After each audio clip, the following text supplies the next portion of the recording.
hermanos, y somos poquitos, pero bien avenidos, como decía aquel. Así que saludo a los hermanos que también se conectan a través del YouTube. Estamos contentos de que podáis compartir con nosotros esta mañana la palabra del Señor, porque es el motivo principal y el cometido sin igual cuando nos reunimos al pueblo de Dios, compartir su palabra. Así que el Señor quiere hablarnos cada día de nuestra vida a través de su palabra para que nos situemos en cuál es nuestra posición y cómo debemos de conducirnos, cómo debemos de andar, cómo debemos de analizar todas las cosas que vemos cada día en nuestra vida. Y yo estaba meditando sobre un tema muy general. Es un tema muy amplio que apoya muchísimos pasajes de la Escritura, muchos versículos. Y el tema general es ¿cómo puedo agradar a Dios? ¿Cómo puedo agradar a Dios? Y no cabe duda de que a lo largo de nuestra vida y en nuestra situación, nuestras condiciones humanas, nuestras circunstancias, pues esa palabra, ¿cómo agradar?, es una palabra que forma parte de nuestra vida, por lo cual nos esforzamos también con aquellas personas que nos rodean, y es muy lícito querer agradar, contentar, gustar, complacer, alegrar a aquellos que nos rodean. Y a veces nos esforzamos y no escatimamos esfuerzos en agradar a las personas, ¿verdad? Pero a veces se nos olvida para qué nos salvó el Señor a nosotros. ¿Para qué vino Jesús? Eso parece que se nos olvida. Y no escatimamos esfuerzo en agradar a las personas. Y eso es bueno. Que estén contentos con nosotros, que estén alegres aquellos que nos rodean con nosotros. Pero nosotros hemos sido rescatados para agradar a aquel que dio la vida por nosotros. Y el Señor quiere que nuestra vida, en primer lugar, sea de su agrado.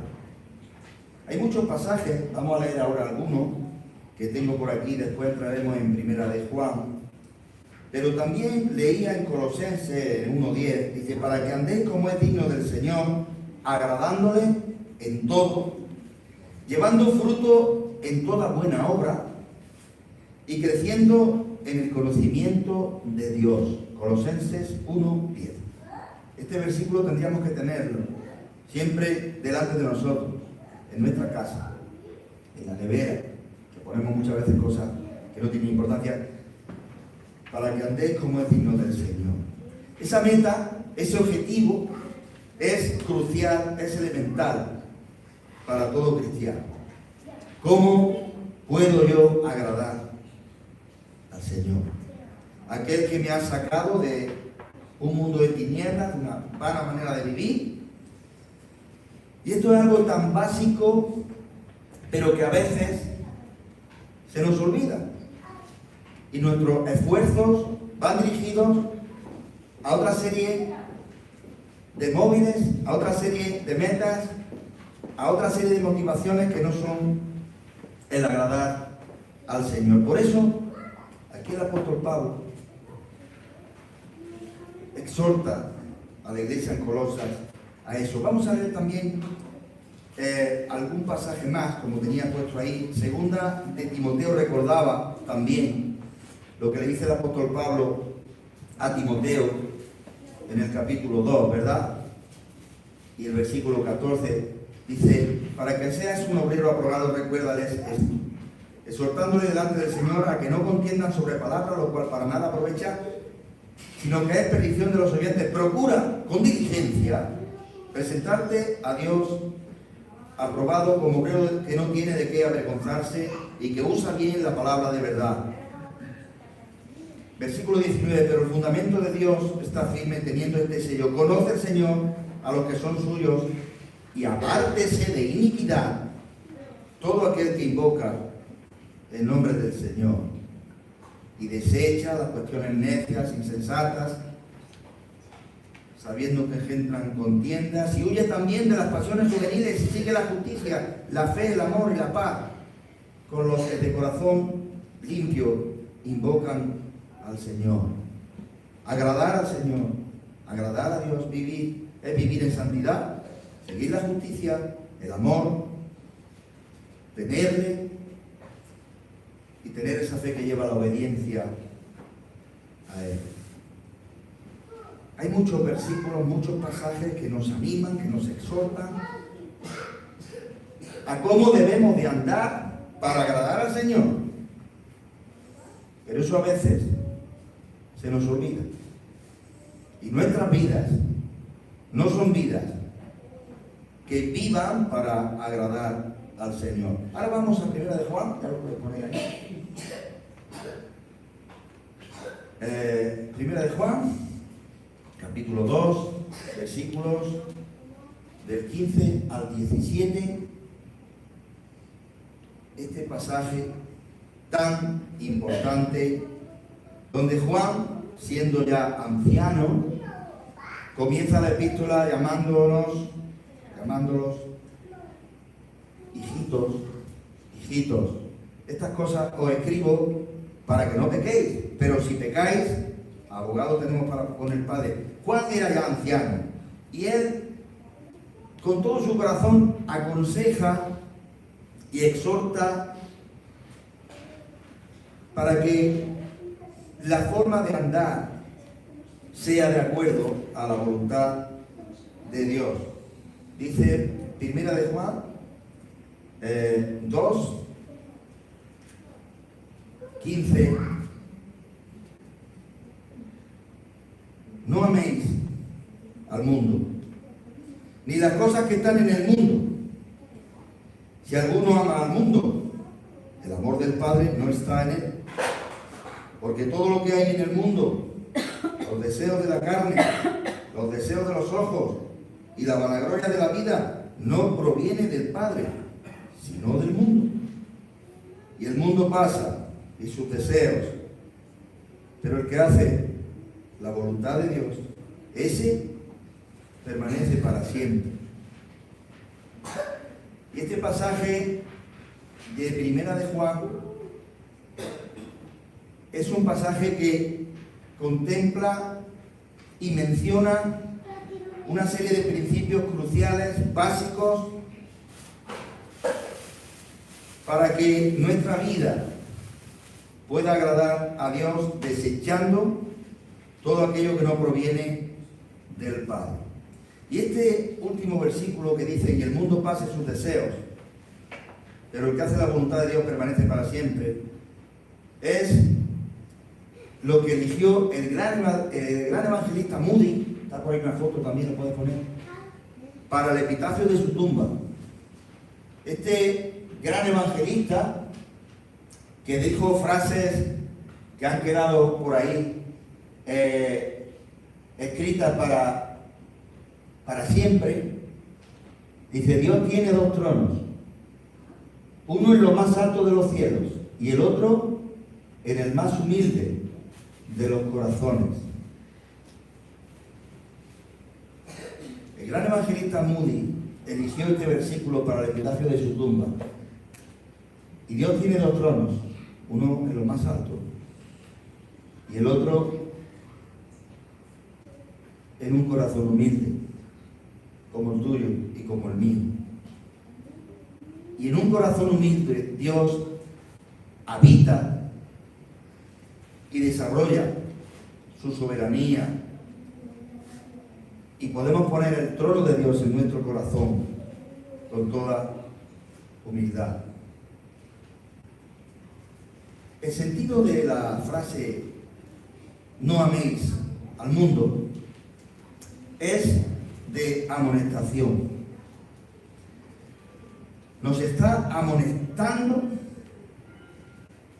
a no amar al mundo ni las cosas que están en el mundo. Y cada uno de nosotros podemos pensar, bueno, yo en realidad no amo mucho al mundo porque el mundo que me rodea no me gusta. Este mundo en realidad no me gusta. Yo, cuando veo las noticias, cuando veo el desarrollo de la sociedad a lo que nos está llevando, pues realmente no me gusta. Y hemos visto últimamente, estas semanas, cómo se ha dado luz verde a la ley trans, por ejemplo, puedes poner ahí, cómo el Congreso de los Diputados aprueba leyes que desafían la propia naturaleza. Y estamos hablando de ética, no de política. Son leyes irracionales que desafían a la misma ciencia y a la misma naturaleza. Esta nueva ley trans dice que cualquier persona, a partir de cierta edad o 16 años, puede cambiar de sexo solo por desear, sin informes médicos, sin tomar una medicación, sin permiso de los padres. Una persona puede decidir, por su deseo propio, que quiere cambiar de sexo. Son leyes irracionales, antinaturales, que desafían todos los principios de la naturaleza y de la ciencia. ¿Cómo voy yo a amar este mundo? Con las leyes que están sacando. Leyes que dejan en la calle a los violadores, ¿verdad? Porque sí es sí.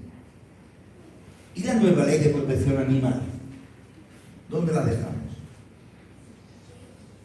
Que hasta va a consentir la zoofilia. Si no se hace daño a los animales, claro. Hay muchos despropósitos en las leyes de este gobierno, de los gobiernos, que nos hacen aborrecer y repudiar en realidad cosas de este mundo. Cosas que traen consecuencias psicológicas irreversibles, cosas que ya están dando pie a que una persona, leíamos el otro día que había denunciado también el que le hubieran dejado cambiar de sexo, y hay consecuencias psicológicas irreversibles en las personas. Todo por ambiciones populistas, todo por ambiciones que cambian lo natural por lo irracional. Por una ideología globalista, aberrante, diabólica, con una visión del mundo totalmente diabólica. ¿A este mundo voy a amar yo? ¿Cómo voy a amar este mundo, verdad? Y aquí, la palabra de Dios, entonces, ¿qué nos está diciendo? Porque está claro que yo a este mundo no lo amo, ¿verdad? Pero hay mucha más sutileza a la hora de hablar de estas cosas. Cuando la Biblia, la palabra de Dios nos dice que no debemos amar a este mundo, se refiere a todo este sistema de valores corruptos.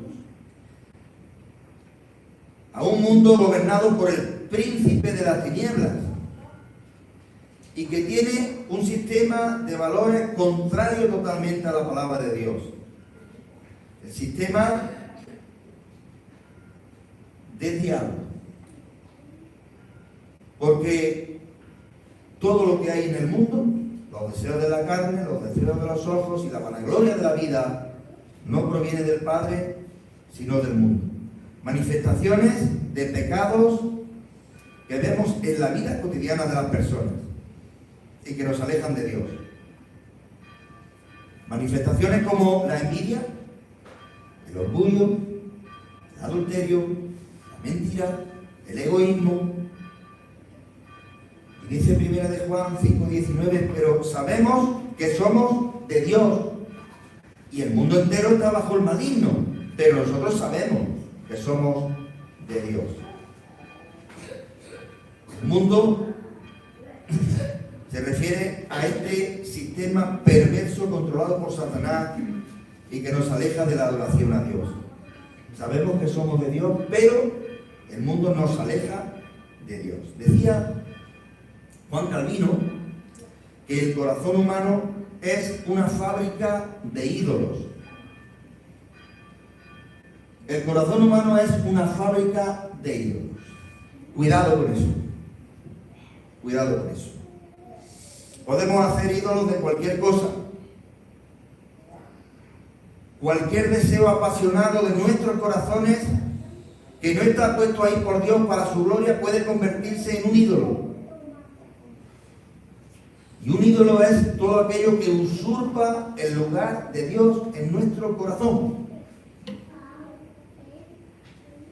Amar al mundo es idolatría. Por eso no debemos de amar al mundo. Esta semana pasada, por ejemplo, veíamos que terminaban los carnavales, otra fiesta más que hemos vivido. Dentro de poco tendremos otra fiesta más. Anoche, a las 12 y pico de la noche, pasaba por mi puerta una especie de trono que estaban ensayando los costaleros, ¿verdad? 12 y pico de la noche, estaba lloviendo incluso. Ha pasado el carnaval, pronto tendremos otra fiesta religiosa, que es la Semana Santa. Pero hay muchas cosas que suceden a nuestro alrededor que cautivan a las personas. Pero, ojo, no deben cautivarnos a nosotros. Y el corazón del ser humano es una fábrica de ídolos. Y todo aquello que está usurpando el lugar de Dios en nuestros corazones es un ídolo diabólico. Y Primera de Juan, a lo largo de su epístola, lo dice muy claro. Es la epístola de los contrastes, la luz y las tinieblas, lo que es de Dios y lo que es del diablo. Pero a veces las modas, aunque no salgamos de costadero en una procesión, aunque no estemos metidos en actividades sociales, pero la imitación a las modas sociales, cuando no nos diferenciamos del mundo, cuando ya hay tanta similitud en nuestra conducta con el mundo, ¿qué es lo que estamos haciendo los creyentes? Había una antigua canción que cantábamos hace muchos años que decía que somos diferentes. Mira a tu alrededor. Somos diferentes, aquellos que hemos conocido al Señor. Y a veces estamos imitando las modas sociales. Y si tenemos unos ahorrillos, vamos a ponernos piercing, vamos a hacernos tatuajes. Es que mira, este cantante, este futbolista, nos gustan todas esas cosas, ¿verdad? Somos arrastrados por la sociedad, por las modas. Nos cautivan cosas que no nos debieran de cautivar. Y cuando viene un fin de semana y cuando viene un puente, todos locos por irnos de viaje, ¿verdad? Ni siquiera preguntamos cuántos hermanos quedan en la iglesia, ni siquiera. Nos vamos, que hay un puente. No critico a los que se van. Yo también me voy cuando lo necesitamos, obviamente. Pero nos damos cuenta que somos arrastrados de una forma que no es normal. No nos damos cuenta de que somos arrastrados de una forma que ya no es normal, que ya es demasiado, como diría aquel. Ya es demasiado. Somos arrastrados de una forma casi sin darnos cuenta, ¿verdad? Nuestra forma de vida, nuestras ambiciones son las mismas que las de aquellos que aman el mundo. Se trata de ver si tenemos reacciones espirituales o carnales. Dice en Primera de Juan 2:20, pero vosotros tenéis la unción del Santo y conocéis todas las cosas. Y no os he escrito como si ignoraseis la verdad, sino porque la conocéis. Y porque ninguna mentira procede de la verdad. Vosotros tenéis la unción del Santo y conocéis todas las cosas. Y no os he escrito como si ignoraseis la verdad, sino al contrario, porque la conocéis. Primera de Juan 2:20. Tomad nota de ese versículo, hermanos. Porque conocéis la verdad. Ojo, Dios nos ha capacitado a nosotros para tener un discernimiento distinto al del mundo, un discernimiento espiritual. Somos apartados del mundo, sacados del mundo, para tener una visión diferente al mundo, un discernimiento espiritual. Pero el pecado es muy sutil. Y yo veo cómo le ha tocado la lotería a mi vecino y voy corriendo a comprar. Y digo, qué envidia, ¿no? Veo a mis amigos, a mis compañeros de trabajo. Mira como me pasó con uno en mi trabajo. Mira, que decía que se había separado de la mujer y que estaba viviendo la vida. Desde que me he separado de mi mujer hago lo que quiero. Estoy viviendo la vida, voy con quien quiero, tengo todas las mujeres que quiero y estoy disfrutando más que nunca. Y el creyente con discernimiento espiritual, aquel que conoce la verdad, analiza estas cosas y no se deja engañar. Veo a los impíos cómo prosperan. Aquellos que tienen dinero con negocios ilícitos, que están mintiendo, que están engañando, en mundos de las drogas, etc. ¿Qué siento cuando veo a algunos con esos coches tan grandes, verdad?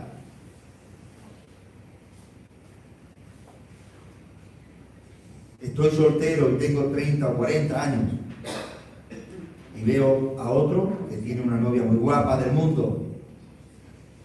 O estoy soltera y veo a mi vecina que tiene un novio muy guapo y pienso, qué envidia. El mundo entra de una forma muy sutil y a veces nos arrastra también a los creyentes. Y las modas nos arrastran. Pero si vosotros tenéis la unción del Santo y conocéis todas las cosas, ¿por qué envidiáis al mundo? No améis al mundo, ni las cosas que están en el mundo. Los deseos de los ojos, la vanagloria de la vida. En mis tiempos, como no había internet, ni había móviles, ni había lo que hay hoy, recuerdo que las revistas del corazón, de papel cuché, el Hola, el Semana, todas esas revistas que había, sacaban fotografías muy bonitas de las beautiful people, la gente guapa, en Marbella, ¿verdad? Y nosotros mirábamos aquello de, madre mía, fíjate qué gente más guapa. Viven en Marbella, con esos yates, con esos cochazos. Y nos daba envidia. ¡Oh! ¡Qué guapos que son! Pero es que ahora resulta de que hay medios, que no hay que irse a Marbella ni salir de la revista, pero hay medios informáticos, programas y aplicaciones. Tienes el Instagram, tienes el TikTok, tienes aparte del Facebook, etcétera, etcétera. Tantas aplicaciones que hay que la mitad no las conozco, gracias a Dios.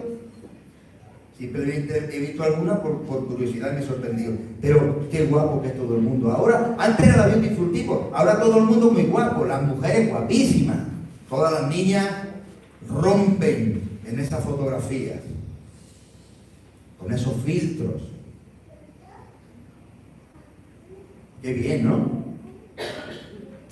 Qué bien. Y estamos cuidando eso, salir muy guapos en las redes sociales, en el Instagram. Qué lindo tu Instagram, está guapísimo. Ya no hay que irse a Marbella ni salir de la revista, ¿verdad?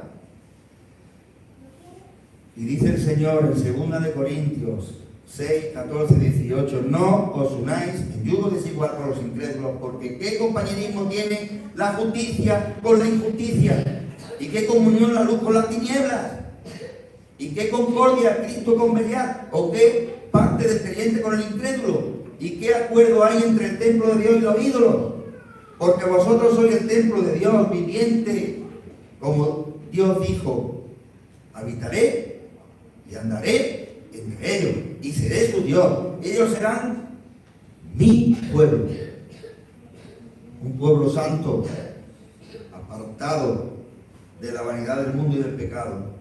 Por lo cual salid de en medio de ellos y apartaos, dice el Señor, y no toquéis lo inmundo, y yo os recibiré. Hermanos, el mundo es lo que dejamos de lado cuando venimos a Cristo. Venid a Cristo, aquel que nos está llamando, ¿verdad? Venid a mí, todos los que estáis trabajados y cargados, yo os haré descansar. Venid a todos los sedientos, venid a las aguas. Venir a Cristo implica renunciar a nuestros propios caminos y pensamientos pecaminosos de la vieja vida, del pecado. Todo eso que está ahí fuera. Y que muchas veces somos arrastrados de una forma muy sutil. Porque la meta del creyente, la meta del joven cristiano, no puede ser salir muy igual por las redes sociales. No puedo emplear horas y horas retocando fotos para salir igual por el Instagram, ni en el TikTok, ni nada de eso. Perdonadme que sea tan sincero, pero me he criado en otra época. A lo mejor los jóvenes ahora me dejan de hablar. Pero me he criado en otra época. Pero es que la palabra de Dios lo está diciendo y no es de otra época. La palabra de Dios es actual, también para ahora. Salid de en medio de ellos y apartaos, dice el Señor, y no toquéis lo inmundo, y yo recibiré.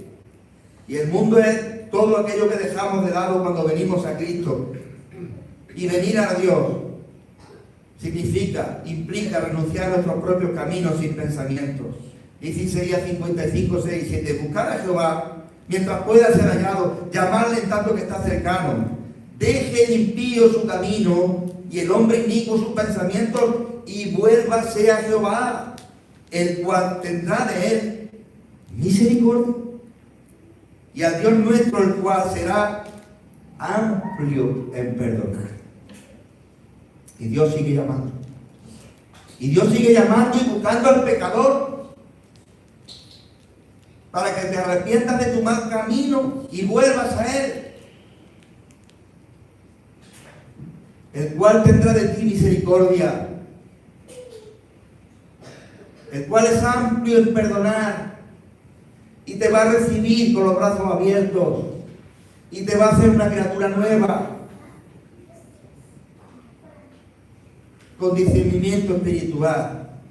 Te va a dar la unción del Santo.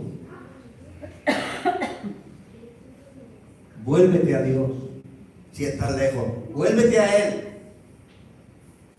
Si estás perdido en un mundo de perdición, si estás andando en un camino mundano, si estás amando al mundo, vuélvete a Cristo. Da la vuelta, porque lo demás no merece la pena. Primera de Juan 5, 18, porque sabemos que todo aquel que ha nacido de Dios no practica el pecado. Pues aquel que fue engendrado por Dios, Él le guarda y el maligno no le toca. Agradar a Dios significa vivir en santidad, seguir la justicia, el amor, la paz, temerle sobre todas las cosas y andar en una vida de obediencia. Eso significa amar a Dios y no amar al mundo. Juan 8:29 dice: el que me envió está conmigo. No me ha dejado solo, porque siempre hago lo que le agrada, Así anduvo Jesús, siempre haciendo la voluntad del Padre. Y allá en la cruz del Calvario pronunció las palabras: si es posible, pase de mí esta copa, mas no se haga mi voluntad, sino la tuya. Obediencia hasta la muerte y muerte de cruz. Y luego el apóstol Pablo, hablando a los colosenses, dice: si pues habéis resucitado con Cristo, buscad las cosas de arriba, donde está Cristo sentado a la diestra de Dios. Poned la mira en las cosas de arriba, no en las de la tierra, porque habéis muerto y vuestra vida está escondida con Cristo en Dios. Y cuando Cristo, vuestra vida, se manifieste, entonces vosotros también seréis manifestados con Él en gloria. Somos diferentes. Muchas veces me pregunto, ¿por qué no llegamos a la gente? ¿Por qué no llegamos a las personas? Quizás porque no estamos siendo diferentes. Porque una de las cosas que más impacta a la gente es ver esas diferencias en aquellos que hemos sido ungidos por el Espíritu Santo. Y no impactamos a las personas como debiéramos de impactar. Dice 2 Corintios 5:16, de manera que nosotros aquí en adelante a nadie conocemos según la carne. Y aún si a Cristo conocimos según la carne, ya no le conocemos así. De modo que si alguno está en Cristo, nueva criatura es. Las cosas viejas pasaron. He aquí, todas son hechas nuevas. Ahora están de moda, otra vez, los psiquiatras, los psicólogos. Y para pedir cita, a la hora de visitar un psicólogo o un psiquiatra, hay cola. Está de moda otra vez esta profesión. Hay muchos problemas psicológicos en la gente. Hay muchos problemas de existencia, de preguntas, de ese vacío que hay en el corazón. De nuevo, los psicólogos y los psiquiatras no dan abasto. Aquellos que verdaderamente se paran a pensar recurren a los expertos para que le digan qué es lo que le pasa. Pero es que además, una encuesta que se hizo entre jóvenes de 15 a 20 años o a 25 años, preguntándole a los jóvenes qué es lo que más extrañaban, qué es lo que más valoraban de tener en su vida, qué es lo que más valoran para tener en su vida. Y esa encuesta reveló que lo que más valoran los jóvenes es tener a alguien en quien confiar.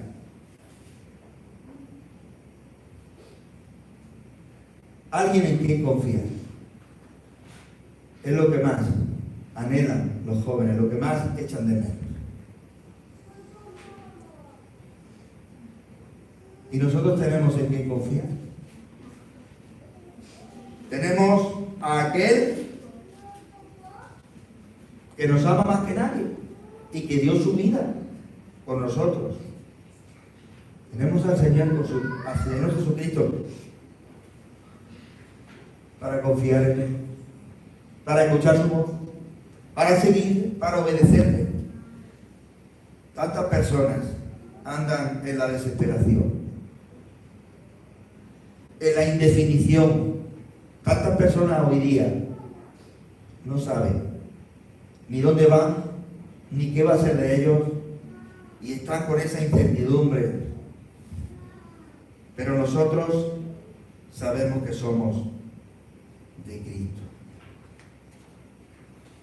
De modo que si alguno está en Cristo, nueva criatura es. Las cosas viejas han pasado, todas son hechas nuevas, ¿verdad? Y andamos en novedad de vida. Y cuando no amamos al mundo, como nos dice 1 de Juan, no améis al mundo ni las cosas que están en el mundo, los deseos de los ojos, la vanagloria de la vida, los deseos de la carne, todo eso que no proviene del Padre, no lo améis. Amad a Cristo, aquel que os ama sobre todas las cosas. Y cuando pasamos a ser nuevas criaturas y no estamos amando al mundo, no estamos todavía en esa esclavitud que dejamos de lado y estamos viviendo una vida nueva porque ya lo otro ha pasado, no nos estamos identificando con las cosas del mundo, entramos en una dimensión diferente, que es una vida de fe. Una vida de fe. Y fijaros lo que dice Primera de Juan, en el capítulo 5, el versículo 4, porque todo lo que es nacido de Dios vence al mundo. Si tenemos la victoria. Todo lo que es nacido de Dios vence al mundo. Todo lo que tenemos nosotros, en nosotros, vence al mundo. Si es que somos nacidos de Dios, si es que somos nosotros los que vencemos al mundo. Y esta es la victoria que ha vencido al mundo. Versículo 5, nuestra fe. ¿Quién es el que vence al mundo? Sino el que cree que Jesús es el Hijo de Dios. Versículo 5 de Primera de Juan 5. Y anteriormente en el capítulo 2 dice, hijitos, ya es el último tiempo. Y este último tiempo, vemos como Lucas 18 nos recuerda la parábola de la viuda y el juez injusto, ¿verdad? Cuando nos dice, y en los últimos tiempos, ¿hallará fe en la tierra? Y la parábola de la viuda y el juez injusto nos habla de la oración perseverante, oración persistente. Y a veces nuestra oración no es perseverante, no es consistente, es una oración pobre y con falta de fe. Ay, si nuestra fe fuera como un grano de mostaza. Ahí hay una foto del grano de mostaza. Qué pequeño un grano de mostaza, ¿eh? Algo tan pequeño. Si nuestra fe fuera como un grano de mostaza. Madre mía. ¿Qué cosas haría, verdad? Diría a ese monte, muévete, se movería el monte. Un grano de mostaza, algo pequeño, muy pequeño, que puede hacer algo muy grande, como es mover un monte muy grande. Y nuestra fe en la oración a veces falla. Y no confiamos en el poder de la oración. Pero lo pequeño, ese grano de mostaza, en las manos de Dios, no tiene límites. Lo pequeño en las manos de Dios no tiene límites. Las cosas pequeñas que son tan importantes para Dios. Los detalles pequeños. No sé si hemos tenido alguna vez en nuestra vida un regalo insignificante, pequeño, y hemos visto la satisfacción tan grande que ha operado en nosotros. A veces las cosas pequeñas son cosas tan grandes. A veces no olvidamos las cosas pequeñas porque han sido para nosotros las más grandes. Y un grano de mostaza, algo tan pequeño. La fe como un grano de mostaza puede mover cosas grandes. A veces somos pobres, incrédulos, ruines, y olvidamos que Dios tiene todo el poder, que es el dueño del universo, que Dios hace milagros. Nos contaba Germán el domingo, ¿verdad? Quizás ya lo sabéis, lo que le sucedió hace unos días con un niño que llegó a su consulta que no veía de un ojo. Ya lo habían visto todos los especialistas, nadie tenía solución, nadie sabía el por qué, había perdido la vista en ese ojo, nadie sabía dar una solución. Y van a Germán. Y le dice Germán, tampoco puedo hacer nada, pero puedo orar. ¿Quieres que ore por ti? ¿Quieres que ore por ti? Y la madre nos contaba Germán, incrédula, atea, casi se molestaba, ¿no? Dice este hombre que va a orar. Este hombre, pero bueno, ¿qué médico es este? No, que va a orar. Vaya unos médicos que tenemos, la situación. Vaya. Bueno, pues Germán se puso a orar. Y al cabo de la semana vuelve este niño, vuelve la madre y le dicen que había recuperado la vista en el ojo. Gloria al Señor. Eso a veces no nos lo creemos. Cuando oramos al Señor no tenemos fe, hermano. Ni con un grano de mostaza siquiera. Y el Señor nos lo dice. Y en la dimensión que vivimos los creyentes tenemos que tener esa fe que mueve montañas. Somos incrédulos, ruines, y olvidamos que Dios tiene todo el poder. Y que podemos orar por las personas. Y esas personas son tambaleadas por el Señor en su corazón. ¿Quiénes somos para poner límite al poder de Dios? Dios obra como quiere, cuando quiere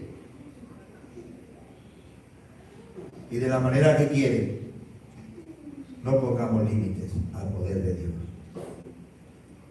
Recuerdo el testimonio de David Morse. David Morse estuvo aquí en esta iglesia, me acuerdo que tenemos una foto por ahí, pues en verdad con David Morse. Y recuerdo el testimonio, porque la última vez que estuvo aquí, ya después él falleció, ella fue con el Señor. Este gran siervo del Señor, David Morse, ya muy mayor.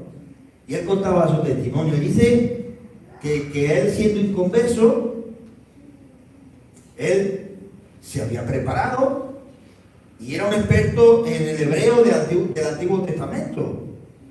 Y su tesis, a la hora de ser experto en hebreo del Antiguo Testamento, era en base al libro de Job. Bueno, pues él, sin ser creyente, la primera vez que asiste a una iglesia, había predicando un hombre, un hermano del libro de Job. La primera vez que asiste a una iglesia y ve allí en el púlpito a un hombre humilde, un exposeador, un experto en dar puñetazos, pero no en la exégesis bíblica, ni en hebreo ni en griego, ¿verdad? Un hombre sencillo, un esboceador, y lo ve predicando el libro de Job. Y claro, él con los conocimientos de hebreo y de los originales, pues al escuchar la palabra de este hombre decía que para nada se ajustaba ni coincidía con el sentido de la traducción hebrea, muchas de las cosas que decía. Pero él contaba, David contaba su testimonio y cómo el Evangelio ese día le llegó al corazón y se convirtió con la predicación de este esposeador.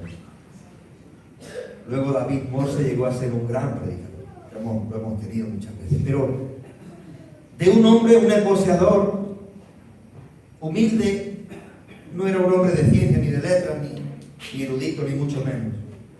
Dios lo utilizó para que David Morse se convirtiera. Dios tiene poder. Dios tiene poder. No pongamos límites al poder de Dios, que nos puede usar, seamos lo que seamos.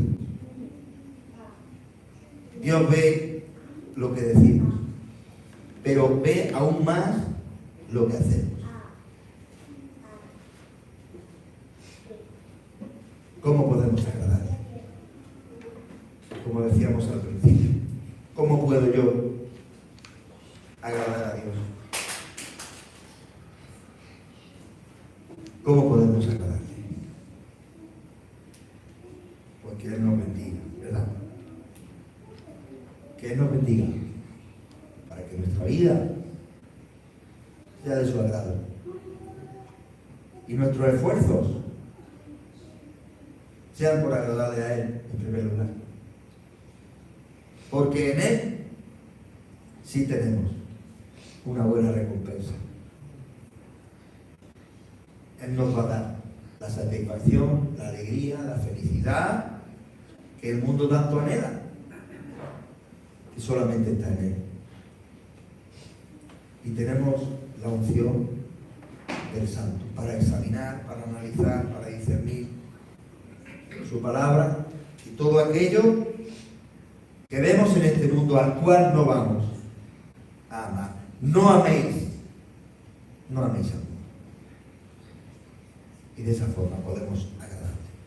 Pues que Dios nos bendiga, hermanos, en esta mañana con esta porción, y que nuestra vida, en primer lugar, sea para agradarle y glorificarle.